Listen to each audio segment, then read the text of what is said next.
ನಿಮಗ್ ಗೊತ್ತಾ, ಒಂದು ಸಮೋಸ ನೀವೇನಾದ್ರೂ ತಿಂತು ಅಂದ್ರೆ ಅದ್ರಲ್ಲಿ 200 ಕ್ಯಾಲೋರೀಸ್ ಇರುತ್ತೆ. ಅದ್ರಲ್ಲಿರೋ ಕ್ಯಾಲೋರೀಸ್ ನ ನೀವು ಬರ್ನ್ ಮಾಡ್ಬೇಕು ಅಂದ್ರೆ 1 ಗಂಟೆ ನಡಿಬೇಕು. ಒಂದು ಪ್ಲೇಟ್ ಮೋಮೋಸ್ ಏನಾದ್ರು ತಿಂದ್ರೆ ಇಲ್ಲ ಅಂದ್ರೂ ಅದ್ರಲ್ಲಿ 250 ಕ್ಯಾಲೋರಿ ಇರುತ್ತೆ.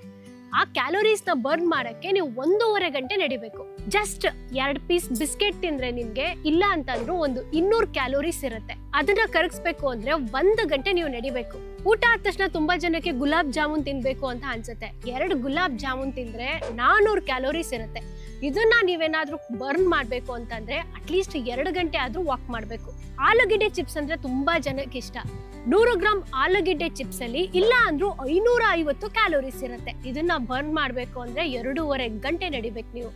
ಇದನ್ನ ಯಾಕೆ ಹೇಳ್ದೆ ಅಂದ್ರೆ, ತಿನ್ಬೇಕಾದ್ರೆ ನಮಗೆ ಗೊತ್ತಾಗಲ್ಲ, ತಿನ್ಬಿಡ್ತೀವಿ. ಆದ್ರೆ ಎಷ್ಟೊಂದ್ಸಲ ಅದನ್ನ ನಾವು ಕರಗಿಸಲ್ಲ. ಫ್ಯಾಟ್ ಅಲ್ಲೇ ಡೆಪಾಸಿಟ್ ಆಗುತ್ತೆ, ದಪ್ಪಕ್ಕಾಗ್ತೀವಿ, ಎಷ್ಟೊಂದು ಕಾಯಿಲೆಗಳು ಬರುತ್ತೆ. ಹಾಗಾಗಿ ಇನ್ ಮುಂದೆ ತಿನ್ಬೇಕಾದ್ರೆ ಏನ್ ತಿಂತಾ ಇದ್ದೀವಿ ಅನ್ನೋದು ನೆನಪಿರ್ಲಿ. ತಿಂದ ಮೇಲೆ ಅದನ್ನ ಕರಗಿಸೋದು ನೆನಪಿರ್ಲಿ. ಗೊತ್ತಿಲ್ಲದೆ ಇರೋ ಫ್ಯಾಮಿಲಿ ಫ್ರೆಂಡ್ಸ್ಗೆಲ್ಲರಿಗೂ ಶೇರ್ ಮಾಡಿ, ಸೇವ್ ಮಾಡ್ಕೊಳ್ಳಿ. ತಪ್ಪದೆ ನಮ್ಮ ಪೇಜನ್ನು ಕೂಡ ಫಾಲೋ ಮಾಡಿ. ಧನ್ಯವಾದಗಳು.